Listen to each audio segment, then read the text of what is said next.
Halo semuanya, perkenalkan, saya Rizka Berliana Putri dari Departemen Kimia, Fakultas Sains dan Analitika Data, Institut Teknologi 10 November. Di sini saya akan menjelaskan mengenai sebuah instrumen yang sering digunakan pada analisa kimia, yakni Electrochemical Impedance Spectroscopy atau EIS. Apa itu EIS?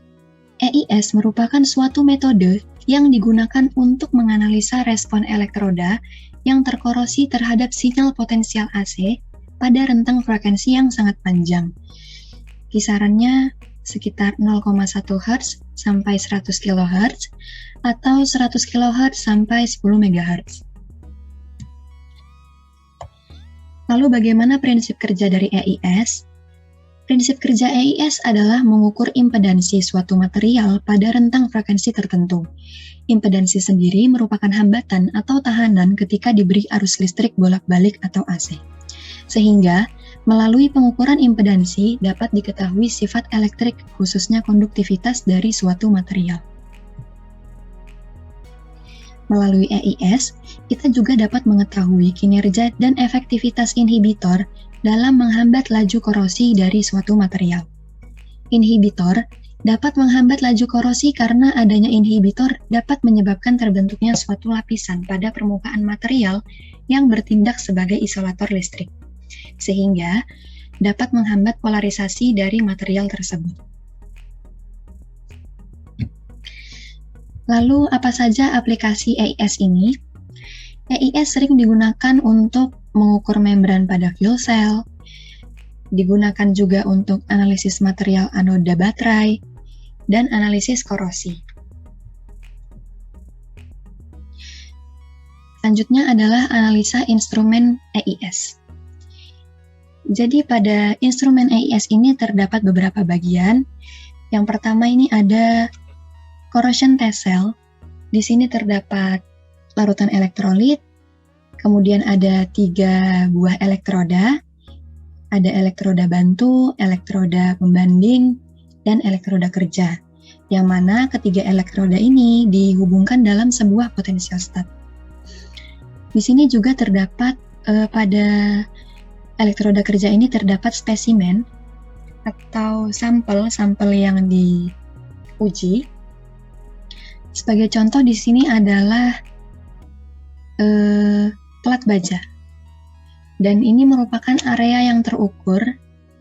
Ini merupakan luasan dari elektroda kerja. Lalu selanjutnya apa yang sebenarnya terjadi pada sistem ini sehingga kita dapat memperoleh data berupa impedansi. Nah, inilah yang terjadi. Jadi di sini terdapat 2 buah sumber potensial. Yang ini ada potensial DC atau searah, dan ini adalah potensial bolak-balik atau AC.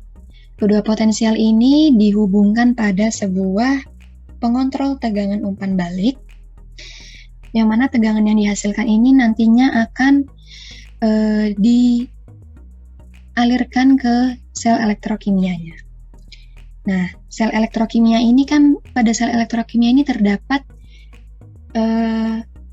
elektroda kerja, sehingga akan terjadi reaksi pada elektroda kerja yang nantinya akan menghasilkan arus.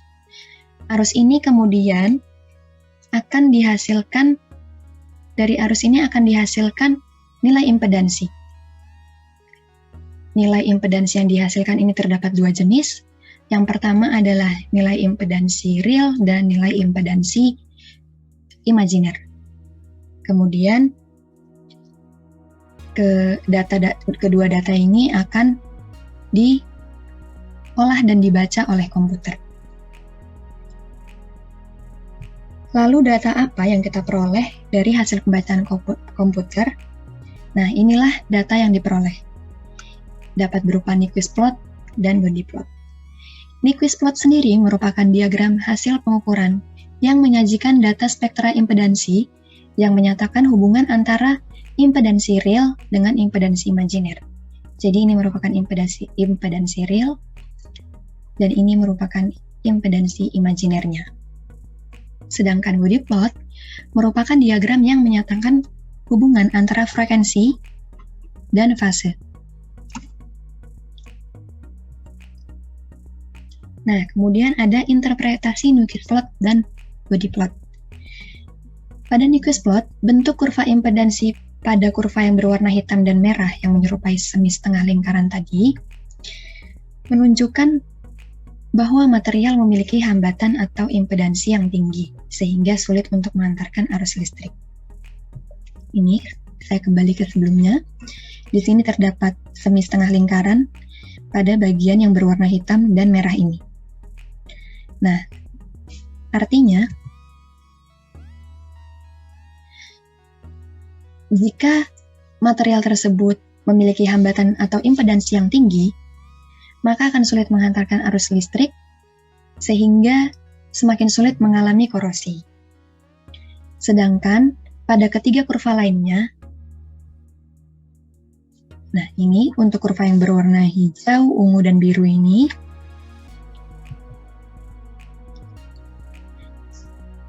menunjukkan bahwa material memiliki konduktivitas yang tinggi, sehingga mudah mengantarkan arus listrik dan material semakin mudah mengalami korosi. Karena pada ketiga kurva yang berwarna ungu, hijau, dan biru tadi tidak memiliki semi setengah lingkaran. Ini. Sehingga untuk material pada kurva hijau, biru, dan ungu ini yang tinggi adalah nilai konduktivitasnya dan nilai impedansinya rendah. Lalu bagaimana dengan body plot? Body plot ini dapat digunakan untuk menganalisa perubahan fase dari respon sistem terhadap perubahan frekuensi sinyal masukan. Perubahan fase ini berpengaruh pada nilai impedansi yang diperoleh, di mana semakin besar perubahan fase yang terjadi pada frekuensi tertentu, maka semakin besar pula nilai impedansi dari material yang diuji. Kita kembali kepada slide sebelumnya. Nah, di sini, pada diagram yang berwarna hitam ini, terjadi perubahan fase yang paling besar. Ini terjadi perubahan fase yang paling besar, sehingga nilai impedansinya juga paling besar di antara kurva lainnya.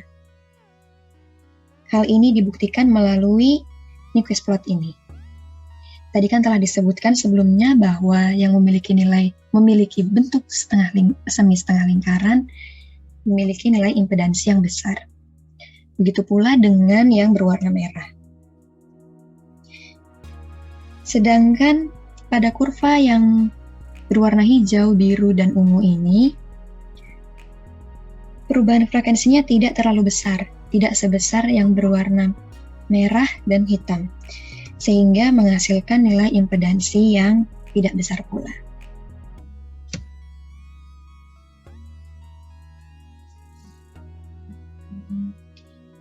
Selanjutnya, besaran yang diukur pada EIS. Apa saja besaran yang diukur? Terdapat 3 besaran. Yang pertama adalah besaran RS, RCT, dan CDL. RS adalah hambatan larutan yang dipengaruhi oleh konsentrasi ion, jenis ion, dan temperatur. Yang kedua adalah besaran RCT. RCT adalah hambatan transfer muatan yang disebabkan oleh reaksi elektrokimia tunggal yang terjadi di permukaan logam. Nilai RCT menunjukkan besar transfer elektron pada permukaan logam. Selain itu, dari nilai RCT, laju korosi ini juga dapat diprediksi di mana semakin besar nilai RCT, maka laju korosi akan semakin kecil dan sebaliknya. Nilai RCT dapat ditentukan melalui persamaan berikut. RCT sama dengan RT per NF I0, yang mana I0 ini adalah arus korosi. Dan yang ketiga adalah besaran CDL. CDL adalah kapasitansi lapis rangkap listrik. Nilai dari CDL dapat ditentukan dengan persamaan berikut. CDL sama dengan 1/2 VF max RCT, yang mana F-nya adalah frekuensi. Nah, Lalu bagaimana hubungan antara RS, RCT, dan CDL ini? Untuk mengetahui besar impedansi, maka dapat dihubungkan antara RS, RCT, dan CDL yang dapat digambarkan melalui persamaan berikut. Di mana Z sama dengan RS ditambah RCT per 2 VF max RCT CDL pangkat alfa. Z ini merupakan nilai impedansi. Selanjutnya adalah persamaan efisiensi inhibisi. Saat pengukuran impedansi, efisiensi inhibisi dapat ditentukan melalui persamaan berikut, di mana persen IE sama dengan RCT inhibisi min RCT dibagi RCT inhibisi dikali 100%, di mana RCT inhibisi adalah hambatan transfer muatan dari logam dalam larutan dengan inhibitor, sedangkan RCT adalah hambatan transfer muatan dari logam dalam larutan tanpa inhibitor. Ya, itu saja yang dapat saya sampaikan mengenai instrumen EIS. Apabila ada yang kurang berkenan, saya mohon maaf. Terima kasih.